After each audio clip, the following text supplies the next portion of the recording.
처음 봤을 때 어쩐지 그 사람 눈빛이 이상했어요. 평생 모은 돈을 다 날린 어느 어르신이 저한테 하신 첫 마디였습니다. 분명히 신호가 왔답니다. 마음 한구석이 찜찜했답니다.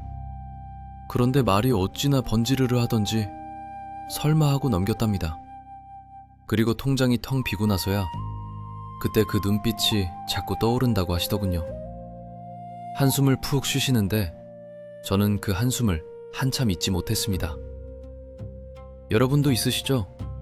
처음 만났을 때 어딘가 찜찜했는데 그 느낌 무시했다가 뒤통수 맞은 경험. 분명히 마음에서 빨간불이 켜졌는데 설마 하고 넘긴 적. 그러고 한참 지나서 무릎을 칩니다. 아, 그때 그 표정이 그거였구나.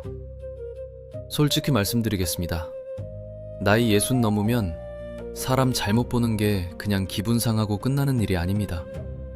돈이 날아가고 자식과 틀어지고 평생 쌓은 신용까지 무너집니다.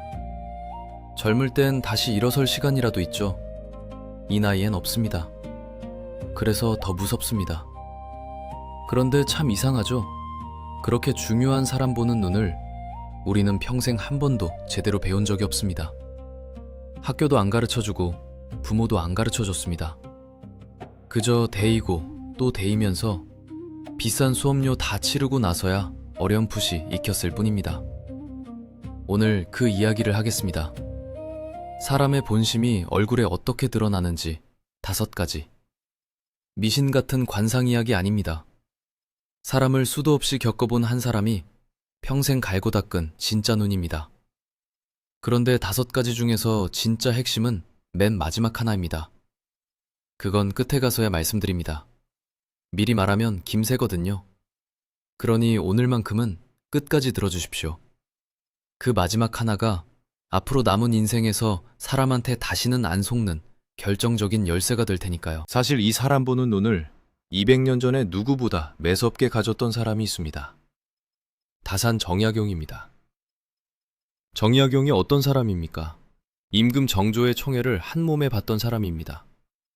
수원 화성을 설계하고 무거운 돌을 들어 올리는 거중기를 만든 천재였습니다. 그런데 그를 그렇게 아끼던 정조가 갑자기 세상을 뜨자 바로 이듬해 하루아침에 모든 걸 잃습니다.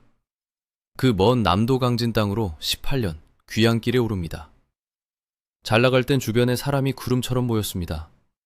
그가 무너지자 그 많던 사람들이 썰물처럼 빠져나갔습니다. 어제까지 형님 아우 하던 사람들이 길에서 마주쳐도 모른 척 고개를 돌렸습니다. 그 배신을 다 겪고 나서야 정약용은 사람을 보는 진짜 눈을 얻습니다. 가장 낮은 바닥까지 떨어져 봤기 때문에 사람의 진짜 얼굴을 본 겁니다. 자, 첫 번째. 사람을 처음 만났을 때 가장 먼저 봐야 할 곳. 입이 아닙니다. 눈입니다. 말은 얼마든지 꾸밉니다. 거짓말 잘하는 사람일수록 입은 청산유수죠. 그런데 눈은 못 속입니다. 거짓말을 할 때 입은 웃어도 눈은 안 웃습니다. 떠올려 보십시오. 뭔가 부탁할 게 있어서 살살 웃으며 다가오는 사람. 그 눈을 가만히 들여다보면 웃는 게 아닙니다. 눈동자가 빠르게 움직이고 시선이 자꾸 다른 데로 빠집니다. 마음에 딴 게 들었으니 눈이 가만히 못 있는 겁니다. 반대로 진심인 사람은 눈이 차분합니다. 똑바로 보면서도 부담스럽지 않고 따뜻합니다. 말 안 해도 그 눈빛 하나로 믿음이 갑니다. 어머니들이 그러셨죠. 눈을 봐라, 저놈 눈을 봐. 미신이 아니었습니다. 평생 사람 겪은 어른의 지혜였습니다. 냉정하게 한 말씀 드리겠습니다. 유독 눈을 안 마주치는 사람, 자꾸 시선 피하는 사람, 떳떳하지 못한 게 있는 겁니다. 부끄럽거나 숨기거나 아니면 속으로 여러분을 우습게 보거나 셋 중 하나입니다. 좋게 봐주고 싶은 그 마음, 저도 압니다. 그런데 이 나이엔 그 좋은 마음이 독이 됩니다.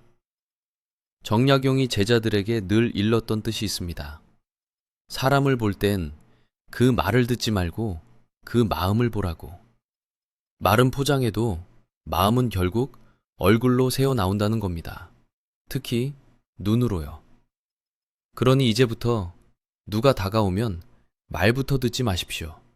잠깐 눈을 보십시오. 그거 하나만 익혀도 사기당할 일이 절반은 줄어듭니다. 그런데 눈만 보면 다 아느냐? 아닙니다.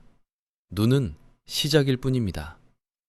진짜 본심은 그 다음 자기도 모르게 짓는 찰나의 표정에서 드러납니다. 이게 더 무섭습니다. 본인도 자기가 그 표정 짓는 줄 모르거든요. 입으로 하는 말과 얼굴이 따로 노는 순간이 있습니다. 입으론 축하한다 하는데 얼굴은 굳어있는 사람. 입으론 괜찮다 하는데 입꼬리가 슬쩍 내려가는 사람. 그 찰나를 1초도 안 되는 그 순간에 흘립니다. 그리고 곧바로 웃는 얼굴로 덮어버립니다. 그런데 그 1초가 진짜입니다. 자식 자랑을 했을 때 진짜로 같이 기뻐해주는 사람이 있고 입으로만 잘 됐네 하면서 얼굴이 묘하게 굳는 사람이 있습니다. 후자는 속으로 배가 아픈 겁니다. 여러분 잘 되는 게 싫은 겁니다. 친구라는 이름표를 달고 옆에 있어도 진짜 친구가 아닙니다. 여기서 잠깐 여쭙겠습니다. 살면서 내가 잘 됐을 때 진심으로 기뻐해 준 사람 딱 한 명만 가만히 떠올려 보십시오. 그 한 명이 여러분 인생에서 진짜 보물입니다. 솔직히 말씀드리겠습니다. 평생 알고 지냈다고 다 내 편이 아닙니다. 오래된 사이일수록 오히려 내가 잘 되는 걸 못 견디는 사람이 있습니다. 같이 늙어가는 처지에 나만 자식복 있고 나만 건강하면 그게 배가 아픈 겁니다. 인정하기 싫으시겠지만 이게 사람 마음의 밑바닥입니다. 그리고 그 밑바닥은 아무리 숨겨도 표정으로 새어나옵니다. 정약용이 강진에서 그걸 뼈저리게 느꼈습니다. 잘 나갈 때 웃으며 다가왔던 사람들. 그 웃음 뒤에 어떤 표정이 숨어 있었는지를 무너지고 나서야 알았습니다. 그래서 정약용이 평생 가슴에 새겼던 옛 가르침이 있습니다. 가까이 있는 사람이 먼저 기뻐해야 멀리 있는 사람도 찾아온다는 말입니다. 거꾸로 말하면 가까이 있으면서도 진심으로 기뻐해주지 않는 사람은 곁에 둘 사람이 아니라는 뜻입니다. 여기까진 견딜만 합니다. 친구야, 멀리하면 그만이니까요. 그런데 진짜 서러운 건 다음에 옵니다. 그 표정을 다른 누구도 아닌 내 자식한테서 봤을 때입니다. 지금부터 드릴 말씀 좀 불편하실 수 있습니다. 그래도 들으셔야 합니다. 아무도 대놓고 안 해주는 얘기거든요. 자식이 부모를 대하는 표정엔 그 자식의 진심이 고스란히 담깁니다. 전화 받을 때 목소리, 집 현관에서 짓는 첫 표정. 그거 하나면 압니다. 반가워서 온 건지 의무라서 온 건지. 진짜 보고 싶어서 온 자식은 문 열고 들어오는 순간 얼굴부터 환해집니다. 그런데 마지못해 온 자식은 들어오면서 이미 시계를 봅니다. 표정에 피곤이 묻어 있고 빨리 할 일하고 가자는 기색이 얼굴에 다 쓰여 있습니다. 부모는 그걸 다 압니다. 모를 리가요. 수십 년 본 얼굴인데. 그런데 알면서도 모른 척합니다. 인정하는 순간 너무 아프니까. 우리 애가 그럴 리 없어. 바빠서 그래. 그렇게 스스로를 속입니다. 괜찮아. 정말 괜찮아. 아니요. 안 괜찮습니다. 전화 끊고 한참을 텅 빈 가슴으로 멍하니 앉아 계셨을 겁니다. 냉정하게 말씀드립니다. 자식이 바쁜 게 아닙니다. 우선순위에서 밀린 겁니다. 진짜 보고 싶으면 아무리 바빠도 짬을 냅니다. 사람은 자기가 중요하게 여기는 일은 어떻게든 시간을 만들어냅니다. 인정하면 처음엔 더 서럽습니다. 그런데 신기하게도 인정하고 나면 마음이 한결 편해집니다. 더는 헛된 기대로 매달리지 않게 되니까요. 그러니 이제 자식 표정 보며 마음 졸이지 마십시오. 환하게 안 웃는다고 서운해 마십시오. 저라면 기대를 좀 내려놓겠습니다. 오면 반갑게 맞아주되 안 와도 내 하루가 무너지지 않게. 그게 자식을 미워하는 게 아닙니다. 나를 지키는 겁니다. 내 마음의 주인 자리를 자식 표정에 내주지 않는 겁니다. 그렇다고 자식한테 마음의 문을 닫으라는 말은 아닙니다. 문은 늘 열어두되 그 문 앞에서 종일 서성이지는 마시라는 겁니다. 자, 여기까진 남 얘기였습니다. 이제 거울을 한번 봅시다. 남의 얼굴만 볼 게 아니라 여러분 자신의 얼굴은 어떻습니까? 이 이야기를 빼면 지금까지 한 말이 다 반쪽짜리가 됩니다. 사람의 얼굴은 평생 어떻게 살았는지가 쌓여서 만들어집니다. 화 많이 낸 사람은 미간에 깊은 주름이 잡힙니다. 늘 불평하고 산 사람은 입꼬리가 처져서 굳습니다. 반대로 잘 웃고 마음 넉넉히 산 사람은 눈가에 부드러운 주름이 자리 잡습니다. 60이 넘으면 얼굴은 더 이상 부모가 물려준 게 아닙니다. 내가 살아온 세월이 만든 작품입니다. 무슨 말이냐면 남의 본심이 얼굴에 드러나듯 내 본심도 내 얼굴에 그대로 드러난다는 겁니다. 사람들은 말은 안 해도 그 얼굴을 보고 나를 판단합니다. 우리가 남을 그렇게 판단하듯이요. 무서운 이야기죠. 그런데 동시에 희망이기도 합니다. 얼굴은 지금부터라도 바꿀 수 있거든요. 정약용이 늘 강조한 정신이 있습니다. 남과 비교하지 말고 어제의 나보다 오늘의 내가 조금이라도 나아졌는지를 보라고. 사람은 죽는 날까지 매일 조금씩 나아질 수 있다는 겁니다. 표정도 똑같습니다. 오늘부터 한 번 더 웃고 한 번 더 너그럽게 마음먹으면 그게 10년 쌓여 여러분의 노년 얼굴을 만듭니다. 여기까지 들으시면서 떠오른 게 있으실 겁니다. 그 마음 잠시 가슴에 담아두십시오. 이제 진짜 중요한 이야기가 남았으니까요. 자, 이제부터가 오늘의 진짜 핵심입니다. 끝까지 와주신 분들께만 드리는 이야기입니다. 앞에서 4가지를 말씀드렸죠? 눈을 봐라. 찰나의 표정을 봐라. 자식 얼굴에 진심이 있다. 그리고 내 얼굴도 내 본심이 만든다.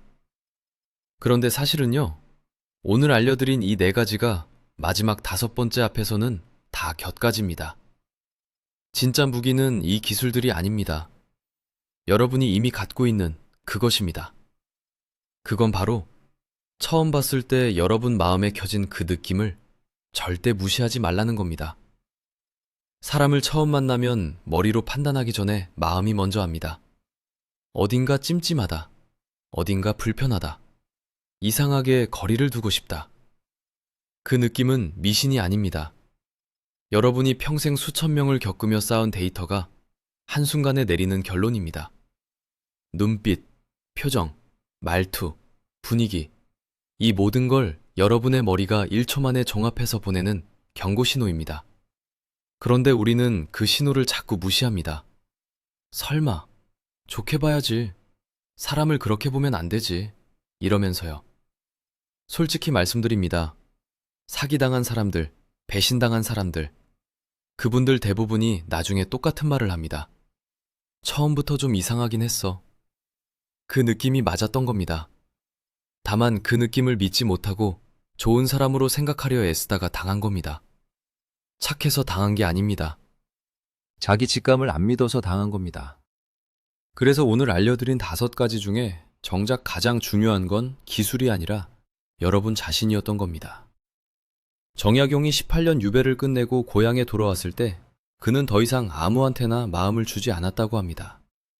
사람을 꿰뚫는 그 깊은 눈으로 곁에 둘 사람과 멀리할 사람을 조용히 가렸습니다. 매정한 게 아니었습니다. 그 수많은 배신을 겪고 나서 얻은 자기를 지키는 지혜였습니다. 오늘 이 영상에서 다른 건 다 잊으셔도 이 한마디만 가져가십시오. 처음 만났을 때 마음에 켜진 그 빨간 불, 그게 여러분을 지키는 가장 정확한 신호입니다. 더는 무시하지 마십시오. 억지로 좋은 사람 만들어주려 애쓰지 않으셔도 됩니다. 이 나이엔 그 직감 하나가 여러분의 돈과 마음과 남은 인생을 지켜줍니다. 평생 사람한테 대이고 또 대이면서 여기까지 오셨습니다. 그 비싼 수업료를 치른 만큼 이제는 그 눈을 믿으셔도 됩니다. 여러분 안에는 이미 사람을 꿰뚫어보는 눈이 있습니다. 그동안 그걸 믿지 못했을 뿐입니다. 마지막으로 하나만 여쭙겠습니다. 살면서 그때 그 느낌을 믿었어야 했는데 하고 후회한 적 다들 한 번씩 있으시죠? 그 이야기 댓글로 들려주십시오. 여러분의 그 한마디가 다른 누군가에게는 똑같은 실수를 막아주는 신호가 될 겁니다. 오늘부터는 그 눈을, 그 마음의 신호를 당당하게 믿고 사십시오. 그게 나이 들어 얻은 가장 값진 보물입니다. 남은 인생, 더는 사람 때문에 울지 않으시길 진심으로 바랍니다. 이런 이야기가 마음에 닿으셨다면 다음 이야기도 또 함께 나누고 싶습니다. 오늘도 끝까지 들어주셔서 고맙습니다.